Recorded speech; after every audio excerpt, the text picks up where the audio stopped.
بسم اللہ الرحمن الرحیم۔ السلام علیکم۔ قرآن مجید فرقان حمید انسانیت کے لیے وہ آخری پیغام ہے کہ جو تخلیق آدم سے لے کر قیامت تک کے موضوعات کا احاطہ کرتا ہے۔ جہاں اس آسمانی کتاب اور ایمان رکھنے والے کی بھی کمی نہیں ہے، وہیں ایسے لوگ بھی لاتعداد ہیں جو اس آفاقی پیغام پر یقین نہیں کرتے اور اللہ پاک کے وجود پر بھی یقین نہیں کرتے۔ ہماری آج کی اس ویڈیو میں ہم آپ کو ایسا واقعہ پہنچانے جا رہے ہیں کہ جس میں کھدائی کرنے والی آثار قدیمہ کی ٹیم کو زیر زمین ایک ایسی قوم کے آثار ملے کہ جن کی پوری داستان قرآن مجید میں تقریباً 1500 سال قبل بیان کر دی گئی تھی۔ وہ قوم کون سی تھی، کہاں بستی تھی، اس قوم کی کیا نشانیاں تھیں اور قرآن مجید میں اس قوم کا کیا دردناک انجام بتایا گیا ہے، یہ تمام تفصیلات ہم آپ کو آج اس ویڈیو میں بتائیں گے۔ دوستو، کچھ عرصہ پہلے کی بات ہے کہ صحرائے عرب میں آثار قدیمہ کی کھدائی کے دوران غیر معمولی ناپ کے ڈھانچے ملے اور یہ دریافت ارامکو کی تحقیقاتی ٹیم نے کی۔ یہ انسانی ڈھانچے اس قدر بڑی جسامت کے تھے کہ اگر ان کو سیدھا کھڑا کیا جاتا تو ان کے پاؤں زمین پر، جبکہ ان کے سر کئی منزلہ عمارت کے برابر ہوتے۔ اب جہاں آثار قدیمہ کی کھدائی کرنے والی تحقیقاتی ٹیم اس بات پر حیران تھی کہ یہ کس زمانے کے ڈھانچے ہیں اور کب انسانی وجود اتنا بڑا ہوا کرتا تھا، وہی قرآن مجید میں اللہ تعالیٰ نے اس قوم کی پوری داستان تفصیل میں بیان کی ہوئی ہے۔ قرآن مجید کی مختلف صورتوں جیسا کہ سورۃ الاعراف، سورۃ الفجر اور سورۃ الشعراء اور دیگر کئی مقامات پر اس قوم کے بارے میں آیات ہیں جو ان کی سرکشیوں اور نافرمانیوں کے متعلق اور ان کے دردناک انجام کے متعلق بیان کرتی ہیں۔ دوستوں، ان لوگوں کا تعلق قوم عاد سے تھا اور وہ ارم نام کی بستی میں رہنے والے تھے۔ وہ بستی بڑے بڑے سکونوں والی تھی۔ عاد کے نام سے دو قومیں تاریخ میں گزری ہیں۔ ایک کو عاد قدیمہ یا عاد ارم کہتے ہیں۔ یہ حضرت نوح علیہ السلام کی اولاد میں سے تھے اور ان کا وطن عدن سے متصل تھا۔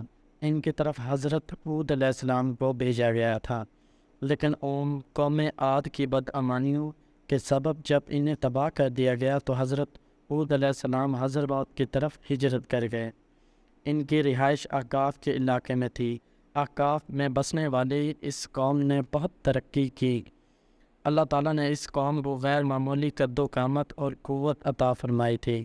ان میں ہر شخص کا قد کم از کم 12 میٹر کے قریب ہوتا تھا اور طاقت کا یہ عالم تھا کہ بڑے سے بڑا پتھر جس کو کئی آدمی مل کر بھی نہ اٹھا سکتے، ان کا ایک آدمی ایک ہاتھ سے اٹھا کر پھینک دیتا تھا، اور یہ لوگ طاقت و قوت کے بلبوتے پر دنیا کے ایک وسیع علاقے پر قابض ہوئے۔ یہ لوگ اس زمانے کی سپر پاور تھے۔ قرآن کریم میں مختلف صورتوں اور ان کی آیات میں اس قوم کے حالات کچھ اس طرح سے آئے ہیں کہ یہ لوگ عاد عرب تھے اور احقاف کے باشندے تھے۔ یہ لوگ بڑی قد و قامت کے مالک تھے، بہت زیادہ طاقتور تھے۔ اس قوت و طاقت نے انہیں مغرور اور سرکش بنا دیا۔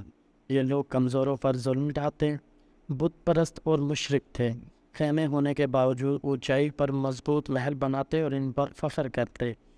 اللہ تعالیٰ نے قرآن کریم میں فرمایا کہ کیا تم نے دیکھا نہیں کہ تمہارے پروردگار نے عاد کے ساتھ کیا سلوک کیا؟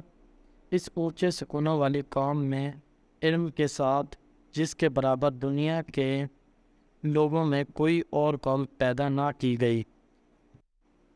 یہ قوم بڑی زور آور، قوی الجثہ، ستونوں کی طرح طویل الکامل تھی۔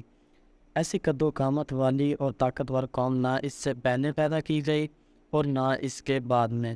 شروع میں یہ لوگ توحید پرست تھے، لیکن وقت کے ساتھ ساتھ شیطان نے ان کے دلوں میں وسوسہ ڈالا اور وہ شیطان اور بتوں کی عبادت کرنے لگے۔ چنانچہ قوم نوح کے بعد جس قوم نے سب سے پہلے بت پرستی اختیار کی وہ یہی قوم عاد تھی۔ اس قوم کے متعلق ہم آپ کو پہلے بھی بتا چکے ہیں کہ یہ انتہائی طاقتور اور توانا قوم تھی جن کا قد کئی میٹر تھا۔ روایات میں آتا ہے کہ یہ 800 سے 900 سال کی عمر پاتے تھے۔ نہ بوڑھے ہوتے، نہ بیمار، اور نہ تان ٹوٹتے اور نہ نظر کمزور ہوتی۔ ہمیشہ جوان، تندرست و توانا رہتے تھے۔ بس ان کو صرف موت آتی اور کچھ زمینی اثرات ان میں نمودار نہ ہوتے۔ اپنی طاقت کے بلبوتے پر انہوں نے دنیا پر بڑا لمبا عرصہ حکومت کی اور اس بات نے انہیں مغرور اور سرکش بنا دیا اور یہ اللہ تعالیٰ کو بھلا بیٹھے۔ اب قانون قدرت کا تقاضا تو یہ تھا کہ جو کام برے کام کرے وہ ہلاک ہو جائے، لیکن اللہ تعالیٰ نے انہیں بار بار موقع دیا کہ وہ اپنے اندر سدھار پیدا کریں۔ اللہ کا یہ قانون ہے کہ کسی قوم پر اس وقت تک عذاب نازل نہیں کیا جاتا جب تک ان کے اندر ایک رسول نہ بھیجا جائے جو ان کو اللہ کے عذاب سے ڈرائے۔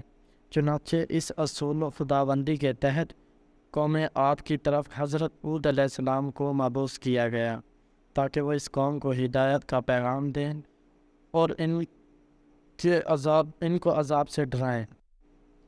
حضرت سیدنا ہود علیہ السلام سیدنا آدم علیہ السلام کی 14ویں پشت کی اولاد ہیں۔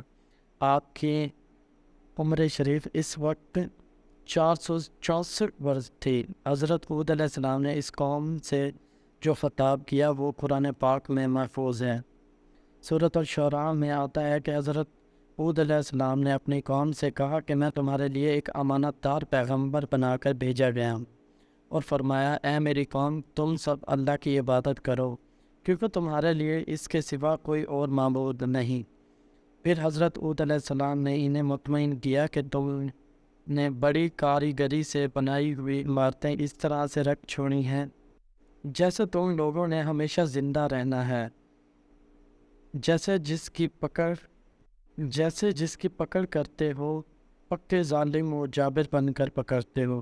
اب اللہ تعالیٰ سے ڈرو اور میری بات مانو اور اس ذات سے ڈرو جس نے تمہیں ان چیزوں سے نوازا ہے جو تم خود جانتے ہو۔ حضرت ہود علیہ السلام نے ہر طریقے سے قوم عاد کو سمجھانے کی کوشش کی، لیکن وہ نافرمانی اور سرکشی میں ڈوبے ہوئے تھے اور اپنی طاقت کے گھمنڈ میں یہ کہہ بیٹھے کہ کون ہے جو ہم سے طاقت میں زیادہ ہے۔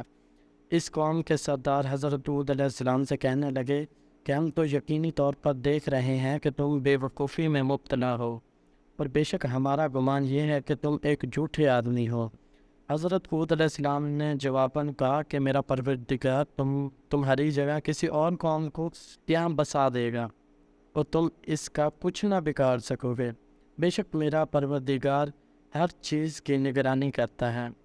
قوم عاد یہ کہنے پر اتر آئی کہ اگر تم سچے ہو لے آؤ ہمارے سامنے وہ عذاب جس کی تم ہمیں دھمکی دے رہے ہو۔ اس پر حضرت ہود علیہ السلام نے فرمایا کہ اب تمہارے رب کی طرف سے عذاب اور قہر کا آنا طے ہو چکا ہے، بس اب تم انتظار کرو اور میں بھی تمہارے ساتھ اللہ کے اس عذاب کا انتظار کرتا ہوں۔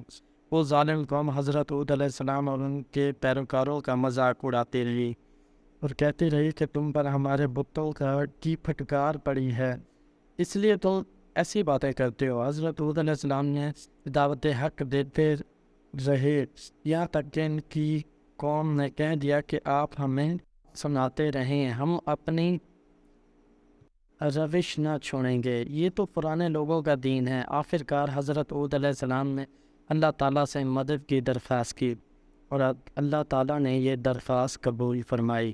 قوم عاد کی سرکشی اور ان کی نافرمانیوں کی وجہ سے پہلے اللہ تعالیٰ نے ان پر بارش بند کر دی اور روک دی۔ فصل اور باغات جل گئے، لوگ بارش کی خواہش کرنے لگے۔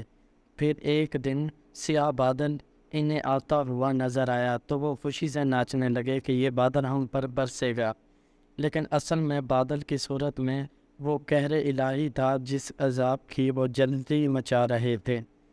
وہ ایسی آندھی تھی جس کی تعریف میں مثال نہیں ملتی۔ اس آندھی نے ان بستیوں، درختوں، خیموں اور پہاڑوں پر تعمیر کردہ محلوں تک کو اڑا پھینکا، سب کچھ تباہ برباد ہو گیا۔ اللہ تعالیٰ قرآن کریم میں متعدد آیات میں قوم عاد کی تباہی کا ذکر فرماتا ہے کہ پھر یوں ہوا کہ جب انہوں نے اس عذاب کو ایک بادل کی شکل میں آتا دیکھا جو ان کی وادیوں کا رخ کر رہا تھا تو انہوں نے کہا کہ یہ بادل ہے جو ہم پر بارش برسائے گا، نہیں بلکہ یہ وہ چیز ہے جس کی تم نے جلدی مچائی ہوئی تھی، ایک آندھی جس میں دردناک عذاب ہے جو اپنے پروردگار کے حکم سے ہر چیز کو تباہ کر ڈالے گی۔ روایات میں آتا ہے کہ یہ آندھی اس قدر تیز تھی کہ گھوڑوں مال و مویشیوں کو ایک جگہ سے دوسری جگہ اٹھا پھینکتی تھی۔ 7 دن رات یہ تیز ہوائیں چلتی رہی اور اس دوران ریت کا طوفان اٹھا اور تمام مکانوں اور انسانوں پر گرا اور سب لوگ ہلاک ہو گئے سوائے حضرت ہود علیہ السلام اور ان کے چند اصحاب کے، جنہوں نے امن کی جگہ پر پناہ لی تھی۔